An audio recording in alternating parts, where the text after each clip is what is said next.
Nice lover എന്നവൾ പറഞ്ഞപ്പോൾ എന്തോ ഒരു സങ്കടം എന്നെ വന്ന് പൊതിഞ്ഞു. കരയാനൊക്കെ തോന്നിപ്പോയി. ഞാൻ ഋഷിയേട്ടനെ നോക്കി പുഞ്ചിരിച്ച് നിൽക്കുവാണ്. അപ്പം ഋഷിയേട്ടനും ഇവളെ ഇഷ്ടമാവും. ശരിയാ, ഋഷിയേട്ടൻ എന്നോട് ഇതുവരെ ഇഷ്ടമാണെന്ന് പറഞ്ഞിട്ടില്ല.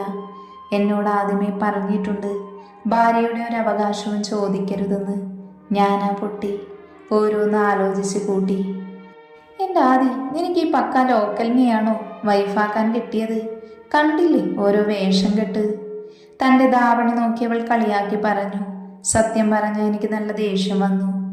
പ്രിയ, നോ, അവൾക്ക് ഇഷ്ടമുള്ള ഡ്രസ്സ് അവൾ ധരിച്ചോളും, നീ അത് നോക്കണ്ട. വൈക, നീ റൂമിലേക്ക് പോയിക്കോ. അത് കഴിഞ്ഞ് അവളൊന്ന് മൂടിക്കൊണ്ട് റൂമിലേക്ക് പോയി. റൂമിലെത്തിയതും ഞാൻ ബെഡിലേക്ക് കമഴ്ന്ന് കിടന്നു. അതുവരെ അടക്കി വെച്ച കണ്ണുനീർ പുറത്തേക്ക് വന്നു. കുറേ നേരം അങ്ങനെ കിടന്നു. അപ്പോഴും പ്രിയ പോയിട്ടില്ലായിരുന്നു. പിന്നെ എപ്പോഴും ചെറുതായി മയങ്ങിപ്പോയി. ആദ്യം പ്രിയ പോയ ഉടനെ വേഗം തുമ്പിയുടെ അടുത്തേക്ക് പോയി. അവൾക്ക് പ്രിയ വന്നതും അവൾ പറഞ്ഞത് നല്ല സങ്കടമായിട്ടുണ്ടെന്ന് മനസ്സിലായി. അവളോട് ഇന്ന് എല്ലാ കാര്യവും പറയണമെന്ന് അവൻ കരുതി. അവൻ റൂമിലേക്ക് വന്നപ്പോൾ തുമ്പി ഉറങ്ങുകയായിരുന്നു. അവൾ ഉറങ്ങുന്നതിനെ കുറച്ചു നേരം നോക്കിയിരുന്നു. പിന്നെ അവളെ മുഖത്തേക്കൊന്ന് ഊതി. അവൻ്റെ നിശ്വാസം മുഖത്ത് വന്നപ്പോൾ അവൾ ഞെട്ടിപ്പിടഞ്ഞെഴുന്നേറ്റു. എന്താ? എന്ത്? ഒന്നുമില്ല എന്ന് പറഞ്ഞവൾ എണീറ്റ് പോവാൻ നോക്കി.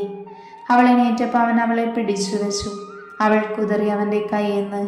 അവനുണ്ടോ വിടുന്നു. വിടെന്നെ. എന്തിന്? എനിക്ക് പോവണം.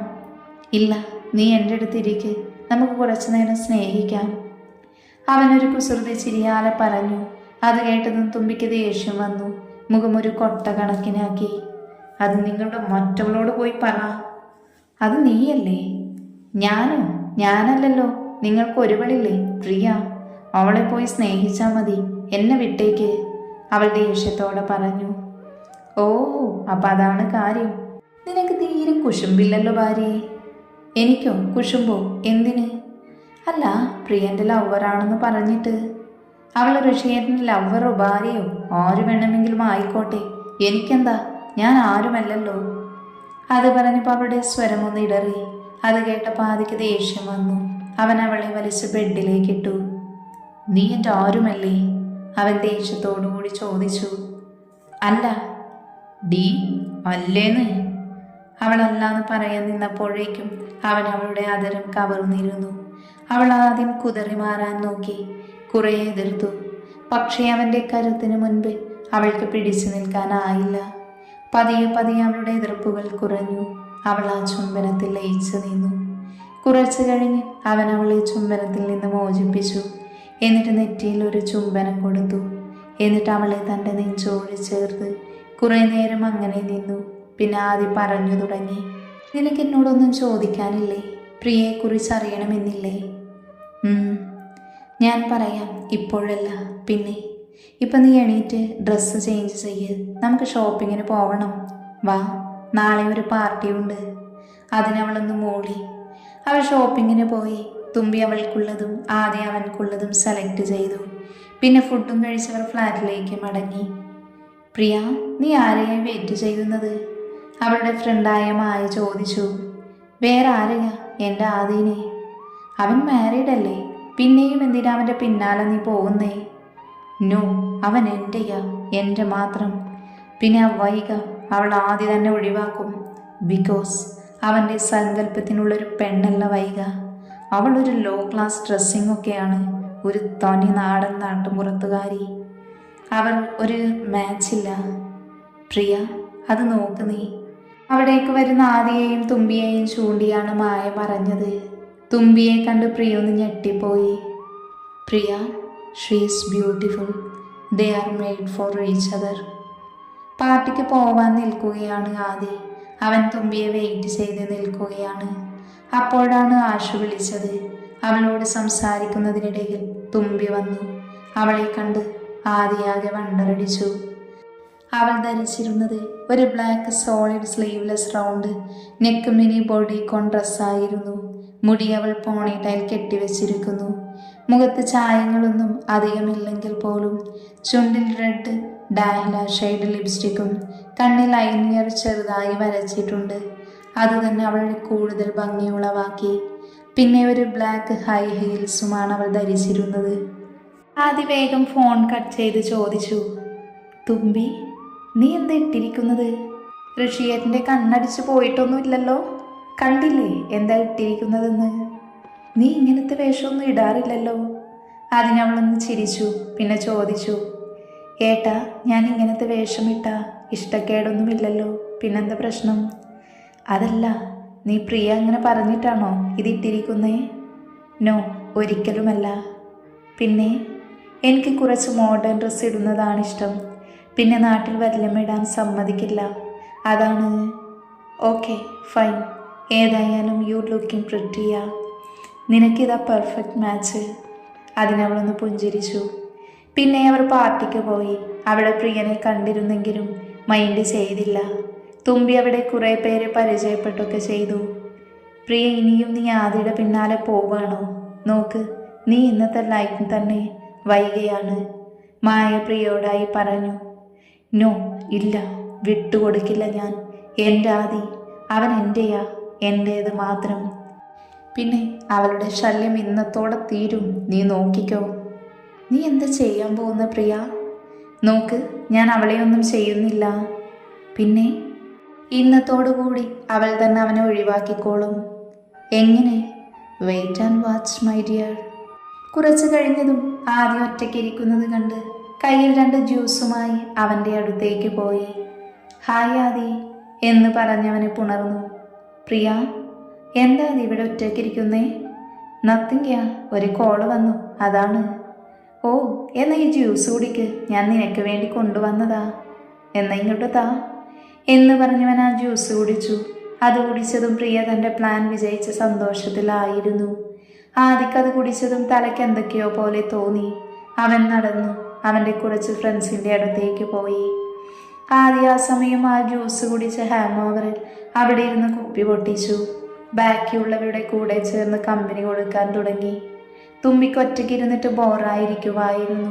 അവൾക്ക് വല്ലാത്ത ദാഹം തോന്നി. അപ്പോഴാണ് ഒരു ഡ്രിങ്ക്സ് സെർവ് ചെയ്യുന്ന ഒരു പയ്യനെ കണ്ടത്.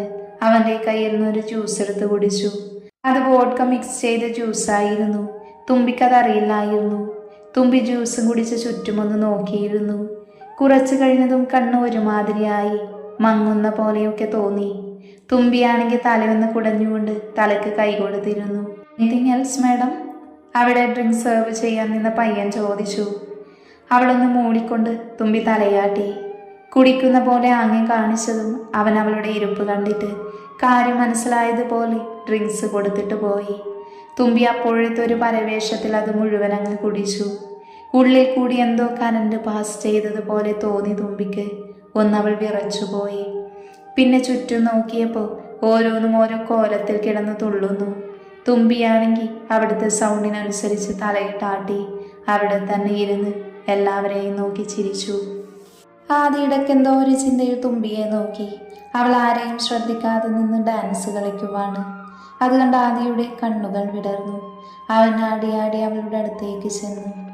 അവനെ കണ്ടതും ഹായ് ഋഷിയേട്ട എന്ന് പറഞ്ഞവൾ അവൻ്റെ നെഞ്ചിലേക്ക് വീണു. അവൻ അവളെ 2 കൈകൊണ്ടും താങ്ങി പിടിച്ചു. ഇതൊക്കെ കണ്ടിരുന്ന പ്രിയങ്ക വല്ലാതെയായി.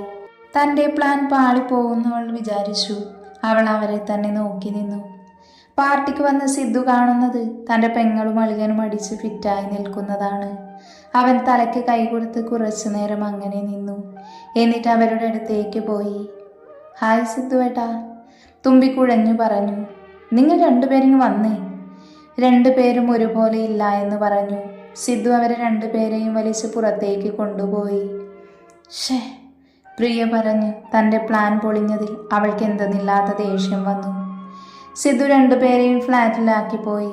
ഫ്ലാറ്റിലെത്തിയ പാടെ തുമ്പി ആടിയാടി റൂമിലേക്ക് പോയി. ആദി സോഫയിലിരുന്നു. തുമ്പി തൻ്റെ ഡ്രസ്സ് ചേഞ്ച് ചെയ്ത ശേഷം കണ്ണാടിക്ക് മുന്നിൽ നിന്നുകൊണ്ട് മുടി വാർന്നു നിന്നു. ഇടയ്ക്കിടയ്ക്ക് കണ്ണടയുന്നുണ്ട്. അവൾ തലമുടി പിന്നിലേക്ക് ഇട്ടുകൊണ്ട് കണ്ണാടിയിലേക്ക് നോക്കിയതും വാതിൽക്കൽ നിന്ന് കൈയും കെട്ടി തന്നെ നോക്കുന്ന ആദിയെ കണ്ട് ഞെട്ടി. പിന്നെ ഒന്ന് ചിരിച്ചു. അവളൊന്ന് ഞെട്ടി തിരിഞ്ഞ് അവനെ നോക്കിയതും അവൻ വല്ലാത്തൊരു ചിരിയോടെ ഡോറ് ചാരി അവൾക്കരികിലേക്ക് നടന്നു. അവളൊന്ന് ഉമിനീരിറക്കിക്കൊണ്ട് അവൻ വരുന്നത് നോക്കി നിന്നു. അവൻ്റെ മുഖത്തെ വശ്യമായ ചിരിയിൽ അവളൊന്ന് പരുങ്ങിക്കൊണ്ട് തിരിഞ്ഞു നിന്നു. അവൻ ചിരിയോട് അവൾക്കടുത്തേക്ക് പോയി നിന്നു. കുറച്ചു നേരം അവൾ പതർച്ചയോടെ നിൽക്കുന്നത് കണ്ട് അവൻ നോക്കി. അവനിൽ നിന്നും അനക്കമൊന്നുമില്ലെന്ന് കണ്ട് അവൾ പതിയെ ഒന്ന് തിരിഞ്ഞു നോക്കി. അവൾക്ക് മുന്നിൽ മാറിൽ കൈകെട്ടി പുരികം പൊക്കി താഴ്ത്തിയും കളിക്കുന്ന ആദിനെ കണ്ട് അവളൊന്ന് കണ്ണിറുക്കി അടച്ച് ചമ്മലോടെ നാവ് കടിച്ചുകൊണ്ട് അവനെ നോക്കി ഒന്ന് ചിരിക്കാൻ ശ്രമിച്ചു. അപ്പോഴേക്കും അവൻ അവളെ വലിച്ച് തന്നോട് അടുപ്പിച്ചു. അവളൊന്ന് കുതറി, പിന്നെ അടങ്ങിയിരുന്നു. അവൻ്റെ മുഖം തന്നിലേക്ക് വന്നപ്പോൾ അവൾ അവനെ ഉന്തി മാറ്റി ബാൽക്കണിയിലേക്ക് ഓടി. പിന്നാലെ അവനും. അവൾ ആകാശത്തേക്ക് നോക്കി നിന്നു. പിന്നിൽ നിന്ന് ആദ്യം അവളെ പുണർന്നു. അവൻ്റെ ചുടുശ്വാസം തട്ടിയതും അവളിലൂടെ ഒരു വിറയിൽ കടന്നുപോയി. അവൻ അവളുടെ ഇടുപ്പിൽ മുറുക്കെ പിടിച്ചു. അവളുടെ മുടി മുന്നിലേക്കിട്ട് പിൻകഴുത്തിൽ ചുണ്ടി ചേർത്തു. അവളൊന്ന് പൊള്ളി പിടഞ്ഞുപോയി. അവൻ്റെ നാവുകളും ചുണ്ടും പിൻകഴുത്തിൽ ഓടി നടന്നുകൊണ്ടിരുന്നു. അവളുടെ ശ്വാസഗതി ഉയർന്നു കേട്ടു. അവൾ ഒന്നുകൂടെ അവനിലേക്ക് ചേർന്നു നിന്നു. അവൻ്റെ പ്രവൃത്തിയിൽ അവളിൽ ഉണ്ടാകുന്ന മാറ്റങ്ങൾ അവനെ വളരെയധികം സ്വാധീനിച്ചിരുന്നു. അവളിൽ നിന്ന് വമിക്കുന്ന ഗന്ധം അവനെ വല്ലാതെ മത്തുപിടിപ്പിക്കുന്നത് പോലെ തോന്നി അവന്. പെട്ടെന്ന് തോന്നിയ ഉൾപ്രേരണയിൽ അവളുടെ ധാവണിയുടെ ഷോൾ അയച്ചു മാറ്റി. ഷാളിൻ്റെ ഭാഗം നിലത്തേക്ക് വീണു. ആദ്യം അവളുടെ കഴുത്തിൻ്റെയും ചെവിയുടെയും ഇടയിൽ മുഖം വെച്ചുരസി. അവളൊന്ന് പുളഞ്ഞുപോയി. അവിടെ ഒരു തണുത്ത കാറ്റ് വീശി. അവർക്ക് വേണ്ടി അവൻ അവളിലേക്കൊന്നുകൂടെ അമർന്നു. എന്നിട്ട് കഴുത്തിലേക്ക് മുഖം ചേർത്തു. ഋഷിയേട്ടാ, അവൾ മെല്ലെ വിളിച്ചു. അവൻ അവളുടെ ഗ്ലൗസിൻ്റെ ഹുക്കുകൾ അഴിച്ചു. അവളുടെ പുറം അവന് മുന്നിൽ അനാവൃതമായി. ഋഷ്. അവൻ അവളുടെ ചുണ്ടിനെ കുറുകെ കൈവച്ചുകൊണ്ട് തുമ്പിയെ തൻ്റെ നേർക്ക് നിർത്തി. കർട്ടൻ വലിച്ചു. ബാൽക്കണി മുഴുവൻ കർട്ടൻ കൊണ്ട് മറഞ്ഞു. തുമ്പി ആദിയെ തന്നെ നോക്കി നിന്നു. അവൻ അവളുടെ അധരങ്ങൾ നുകർന്നു. അവളും അവന് കീഴ്പ്പെട്ടു നിന്നു.